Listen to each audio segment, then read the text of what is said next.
So you think you know movies? Well, here's a few facts that you might not have known about Spider-Man Into the Spider-Verse. The movie wasn't announced at a comic book convention or some fan event, but by North Korea. In 2014, Sony Pictures released a comedy called The Interview. The film centered around North Korea's leader, Kim Jong-un. The dear leader did not take this film lightly.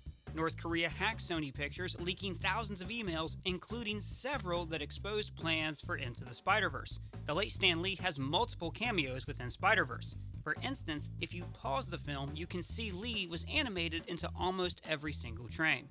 Blink and you might miss this next cameo. When Miles first visits Uncle Aaron's apartment, in the background the TV show Community is playing, specifically Season 2, Episode 1.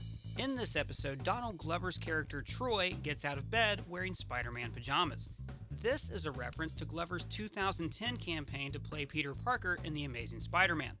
The co-creator of Miles Morales said that the image of Glover in Spidey pajamas was the inspiration behind Morales. And in Spider-Man Homecoming, Glover also appears as Miles' Uncle Aaron. At the beginning of the film, the iconic phrase, "Great power comes great responsibility," is said by Cliff Robertson. Robertson is best known for playing Uncle Ben in the Sam Raimi Spider-Man trilogy, but since Robertson passed away, the quote was taken from archival footage. This next cameo is even harder to spot. Jorma Taccone from Lonely Island voices both the Green Goblin and the police officer in the after-credits scene. Jorma even features on the film's Christmas album. Yes, you heard that right. The film was released on December 14th, so Sony decided to release a tie-in album of festive songs. The album featured tracks sung by the cast, including Spidey Bells by Chris Pine. Raleigh, open up! Spider bells, goblin spells. What is happening? Hey, he's got a nice voice. After Chris Pine's Spider-Man gets, Jake Johnson's Spider-Man appears in Miles' universe. Johnson's Peter B. Parker guides Miles Morales into becoming the next Spider-Man. You can teach me to swing on the way there. But this casting was almost very different. According to one of the writers and directors on the film, Rodney Rothman, Tobey Maguire was originally considered to play the role. But ultimately, Maguire was passed over to avoid confusing the audience. During production, Chris Pine's Spider-Man was called R.I. Peter, and Jake Johnson's version was nicknamed Burrito Peter, as he was originally supposed to eat burritos instead of pizza in an earlier version of the film. When Miles visits Spider-Man's grave, the film continues the Spidey film tradition of graveyard scenes. The only exception is Spider-Man Homecoming, which only featured the death of any chance Peter had of hooking up with Liz. You don't deserve this. Listen, I'm so sorry. You say that a lot. What are you sorry for this time? Jake Johnson's Peter B. Parker reuses a story arc from Sam Raimi's unmade Spider-Man 4. In that early draft, Peter Parker cheats on Mary Jane and then abandons her and their child.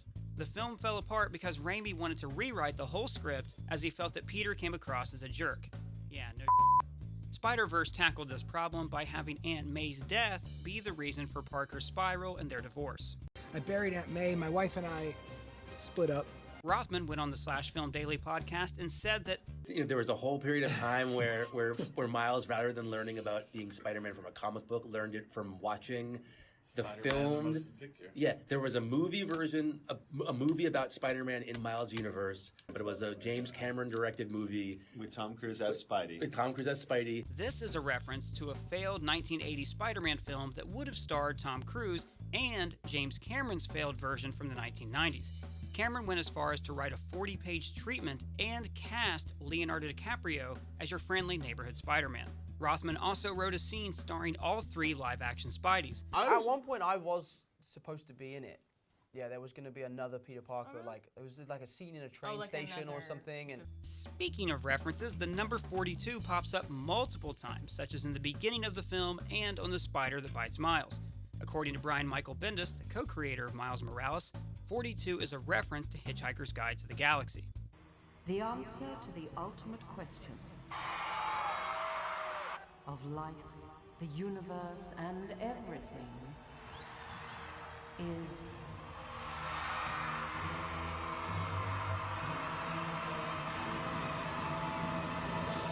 42. The film's distinct animation style required a large group. A 177-person crew was used to animate the movie. the largest animation team Sony Pictures has ever used. Animated films are usually 24 frames per second and are normally animated on ones. This means that each still is only held for 1 frame. Spider-Verse broke tradition by animating on twos, meaning images are held for 2 frames. By holding an image for 2 frames instead of 1, you get 12 images per second instead of 24. But some parts of the movie were also animated on ones. By changing up the number of frames, the animation team created stylized movement. They use this technique to draw the viewer's eye. For instance, when Doc Ock is chasing Miles and Peter B is trying to teach Miles to swing. Peter is animated on ones, making him look more skillful as he swings, while Miles is animated on twos, which helps exaggerate a character pose, making him look clumsy because the frames are held longer. As Miles gets the hang of it, he becomes animated on ones just like Peter. The film breaks boundaries while also staying faithful to its roots. Comic book elements can be seen throughout, from graphic panels and halftones being used to add texture like in the comics. Crosshatch printing was also used to create shadows. Action lines like Spider-Man's famous Spidey sense can be seen throughout the film. Onomatopoeias are also included, from the classic kapows to Spider-Man's thwip sounds. Whip? And release. You're an actual whip? Release. Even graphical flash frames look straight out of a comic. After expanding the multiverse with Miles Morales, Sony has signed the creative forces behind Spider-Verse, Phil Lord and Chris Miller, to a $100 million 5-year deal. Lord and Miller are developing TV shows based on the film. With a sequel also in development, the future of Sony's Spider-Man movies are in good hands. So you will be this armless, legless, faceless thing, won't you? Rolling down the street like a turd in the wind. Almost. And that's it for this edition of Think You Know Movies. Let us know what video you'd like for us to do next in the comments below. And if it's your first time here, please subscribe. For Screen Crush, I'm Ryan Airy.